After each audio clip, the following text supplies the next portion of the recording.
शुरू करने से पहले एक फ्रेंडली एडवाइस। जिन लोगों को भी द बैटमैन का ऑफिशियल ट्रेलर पिछले साल वाली टीजर से कम इंप्रेसिव लगा, वो प्लीज ट्रेलर को जाकर 2-3 बार और देख लें। ट्रस्ट मी, जितनी बार देखोगे उतना मजा बढ़ेगा। फटाफट से ट्रेलर का शॉट बाय शॉट ब्रेकडाउन करके बाद में थियरीज को डिस्कस करेंगे।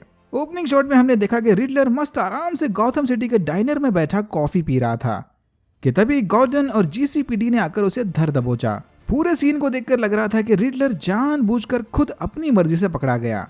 ये वाला सीन शायद मूवी के बीच या सेकंड एक्ट में आएगा। फर्स्ट टीजर में हमें ऑलरेडी पता चला कि रिडलर गॉथम सिटी के हाई प्रोफाइल लोगों की सीरियल किलिंग कर रहा था, खास तौर पर गॉथम सिटी के गवर्नमेंट ऑफिशियल्स की, पुलिस, पॉलिटिशियंस वगैरह। पिछले टीजर में एक और बात कंफर्म हो गई थी कि रिडलर इन सारी किलिंग से डायरेक्टली बैटमैन को कोई मैसेज भेज रहा था।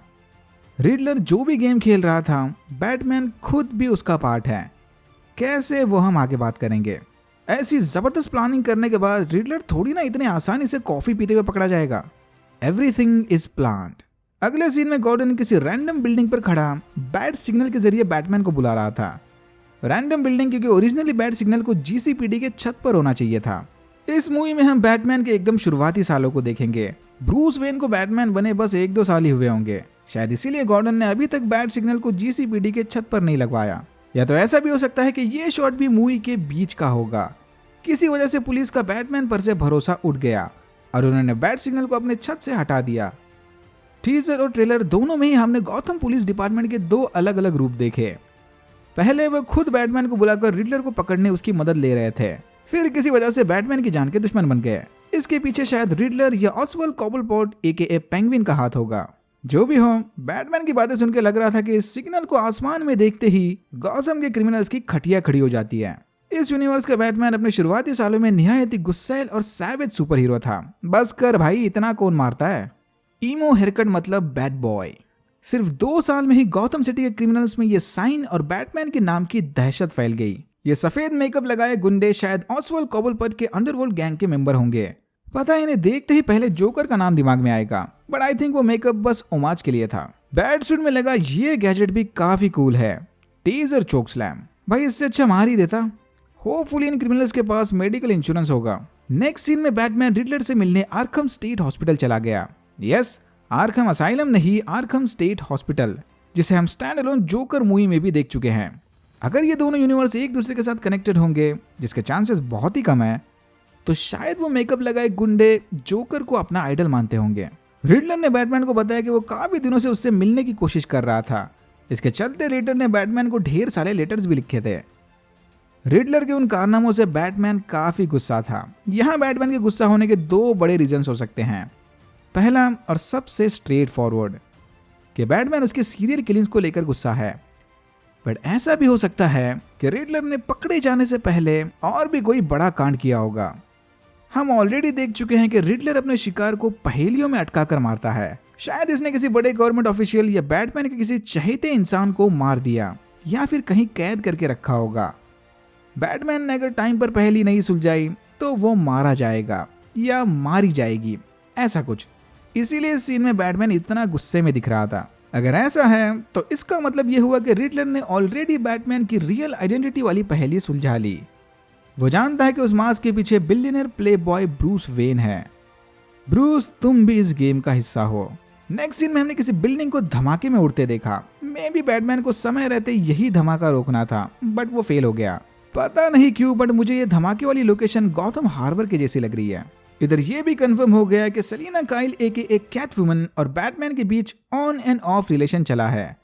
सेलिना को बैटमैन पर इतना भरोसा है कि उसने बेझिझक बैटमैन को अपनी शक्ल दिखा दी, बट बैटमैन को इस पर जरा भी भरोसा नहीं, होना भी नहीं चाहिए।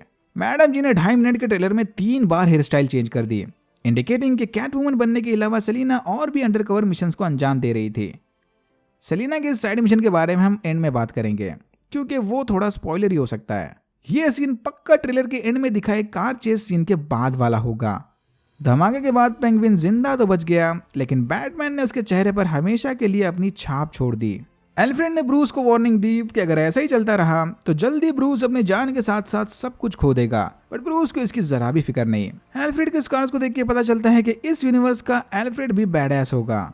इस सीन में बैटमैन बीच में खड़ा रिडलर के पहेलियों को सुलझाने की कोशिश कर रहा था। जमीन पर लिखे ये नाम रिडलर के प्रीवियस शिकार थे। इनके बारे में ज्यादा बोलूंगा तो फालतू में मजा खराब हो जाएगा। जो भी हो, इन सब का कनेक्शन गॉथम में चले किसी रिन्यूअल प्रोजेक्ट या डायरेक्ट ब्रूस के पापा थॉमस वेन के साथ कनेक्ट है। इसीलिए रिडलर सिर्फ बैटमैन को ऐड करके मैसेज भेज रहा था। एक बात समझ में नहीं आ रही, इतने ज्यादा हाईटेक इक्विपमेंट होने के बावजूद भी बैटमैन जमीन पर स्प्रे पेंटिंग करके क्यों रिसर्च कर रहा है। अगले सीन में बैटमैन ने पेंगुइन के अड्डे पर हमला करके उसे पकड़ लिया। इधर पेंगुइन बैटमैन को एकदम हल्के में ले रहा था। कैटवुमन जिस बिल्डिंग से कूद कर भाग रही थी, ये शायद वही बिल्डिंग है जहां पर बैट सिग्नल लगा हुआ था। कैटवुमन तो भागने में कामयाब हो गई, बट बैटमैन को गॉर्डन ने धर दबोचा। फिर एक सुपर हीरो लैंडिंग के बाद आता है ट्रेलर का सबसे बेस्ट मूवमेंट। अंधेरे में गार्ड्स बैटमैन पर धड़ाधड़ गोलियां चला रहे थे, बट बुलेट प्रूफ सूट पहने बैटमैन ने सबको निहायत ही बैड एस अंदाज में हरा दिया। शायद ये सीन भी पेंगुइन के अड्डे का ही होगा। इधर बैटमैन अपनी मसल कार से इंस्पायर्ड बैटमोबाइल में बैठा ऑब्स्टैकल्स को चीरते हुए पेंगुइन के पीछे चला गया। इस सीन में बैटमैन उसके फर्स्ट जनरेशन ग्लाइडर की मदद से पुलिस के हाथों से बाल बाल बच निकला। देख के लग रहा है कि मूवी का maximum time Gotham police department Batman के खिलाफ होने वाले हैं। ये शायद उस धमाके के बाद वाला सीन होगा। तभी बैटमैन मलबे के धूल में लिपटा हुआ है और पकड़े जाने से पहले रिडलर सीरियल किलिंग्स को लाइव स्ट्रीम कर रहा था। डैम, बैटमैन के रेकलेस अंदाज को देखकर कैटवुमन भी उससे डरने लग गई। इसीलिए तो बस 2 साल के अंदर ही बॉडी पे इतने ज्यादा जख्म आ गए। यहाँ शायद बैटमैन कुछ कैद लोगों को रास्ता दिखाकर बाहर निकाल रहा था। ये भी रिडलर के विक्टिम्स हो सकते हैं। बैटमैन ने समय रहते पहले सुलझाकर इनकी जान बचा ली होगी। फिर कुछ रिडल्स, मैसेजेस और कट सीन्स के बाद आता है ये कार चेस सीन। इन रिडल्स और मैसेजेस पर तो एक अलग वीडियो बन सकता है। पेंगुइन बड़ा खुश था कि उसने धमाके में बैटमैन को मार दिया, बट तभी बैटमोबाइल आग को चीरते हुए बाहर आ गई और पेंगुइन की गाड़ी को पलट दिया। ओके, ट्रेलर के इनिशियल ब्रेकडाउन करने के बाद अब हम थोड़ा स्पॉइलर टेरिटरी में जाने वाले हैं। पहला सबसे बड़ा स्पॉइलर यह है कि ऑसवाल्ड एके पेंगुइन स्टोरी के मेन विलन्स में नहीं शामिल है। दोनों ट्रेलर्स में रिडलर से ज्यादा पेंगुइन को स्क्रीन टाइम मिला, बट ये ऑलरेडी कंफर्म हो चुका है कि पेंगुइन सारी मूवी में बस 10-20 मिनट्स के लिए दिखेगा। आई थिंक उस कार चेस सीन के बाद पेंगुइन की स्टोरी पॉज कर देंगे, बस कैरेक्टर को इंट्रोड्यूस करके। इंट्रोडक्शन में ही बैटमैन ने उसके चेहरे का नक्शा बिगाड़ दिया, बन गया instant main villain next movie का, अगर आई तो। दूसरा पोटेंशियल स्पॉइलर हमें मूवी के कलर ग्रेडिंग और पोस्टर से मिल सकता है। मूवी के बहुत सारे फ्रेम्स एकदम कॉमिक बुक पैनल्स की तरह लगते हैं, specifically Batman Dark Victory comic से inspired. Dark Victory Batman the Long Halloween की सीक्वल कहानी है। द लॉन्ग हैलोवीन की तरह ही ये स्टोरी भी एक हाई प्रोफाइल सीरियल किलर पर बेस्ड है, बट डार्क विक्ट्री का सीरियल किलर बस जीसीपीडी के पुलिस ऑफिसर को टारगेट कर रहा था। आई थिंक मूवी में इसी प्लॉट से इंस्पिरेशन लेकर इन्होंने रिडलर को पुलिस के साथ साथ गवर्नमेंट ऑफिशियल्स और गॉथम के बड़ी हस्तियों का सीरियल किलर बना दिया। रिडलर की what is blue and black वाली रिडल का मतलब पुलिस ऑफिसर्स के यूनिफॉर्म से हो सकता है।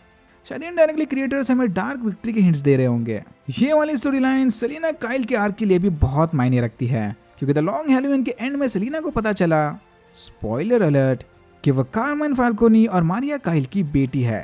मे बी इस मूवी में सेलिना फाल्कोनी से अपना बदला लेना चाहती हो। ऑलरेडी लीक्ड सेट फोटोज में हम सेलिना और कार्माइन को एक साथ देख चुके हैं, बट इन बाप बेटी के रिश्ते को बस फोटोज से जज मत करना। वो सब तो ठीक है, बट रिडलर और बैटमैन के बीच क्या कनेक्शन है?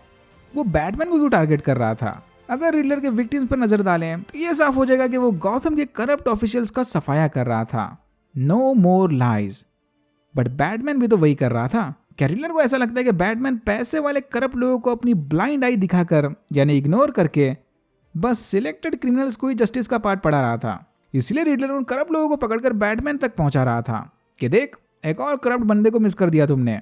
या फिर रिडलर बैटमैन को भी उन करप्ट लोगों में से एक समझता है, जैसे कि मैंने स्टार्टिंग में बताया था। टीजर ट्रेलर के एंड में रिडलर ने बैटमैन को बताया कि धीरे धीरे बैटमैन की समझ आएगा कि वो खुद भी इस गेम से कनेक्टेड है। गॉथम के मैक्सिमम करप्ट लोग बिलियनियर्स थे, ब्रूस के पापा भी बिलियनियर थे, तो क्या वो भी किसी सीक्रेट करप्शन रैकेट का हिस्सा थे जिसके बारे में इवन ब्रूस वेन भी नहीं जानता? इस सीन को देख के लग रहा है कि शायद गॉथम में कोई रिनोवेशन प्रोग्राम चला था, इसी के चलते करप्ट ऑफिशियल्स मनी लॉन्ड्रिंग वगैरह की प्लानिंग में लगे होंगे। बट रिडलर को इसकी भनक लग गई और उसने गॉथम को बचाने उन्हें एक एक करके मारना शुरू कर दिया। सबसे सिंपल एक्सप्लेनेशन तो यही होगा कि रिडलर किसी स्पेसिफिक करप्शन प्रोग्राम को टारगेट कर रहा था। फिर बैटमैन को मारने के बजाय रिडलर पकड़ा गया और पुलिस को पट्टी पढ़ाकर बैटमैन का रेपुटेशन खराब कर दिया, क्योंकि बैटमैन को अपनी जान से ज्यादा जस्टिस प्यारा था। उसे क्रिमिनल घोषित करके रिडलर ने सीधा बैटमैन के उसूलों को टारगेट किया। अगली सबसे पॉपुलर फैन थ्योरी ये है कि रिडलर शायद कोर्ट ऑफ आउल्स को टारगेट कर रहा था।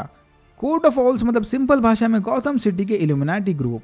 गौतम सिटी के कुछ करोड़पति पावरफुल लोगों ने साथ मिलकर इस सीक्रेट सोसाइटी को बनाया था। सदियों से यह सीक्रेट सोसाइटी अंदर से गौतम सिटी को चला रही थी। रिडलर को किसी तरह से इस सीक्रेट क्रिमिनल ऑर्गेनाइजेशन की खबर मिल गई होगी, यानी रिडलर के सारे विक्टिम्स कोर्ट ऑफ आउल्स के मेंबर्स या उनसे किसी तरह कनेक्टेड होंगे।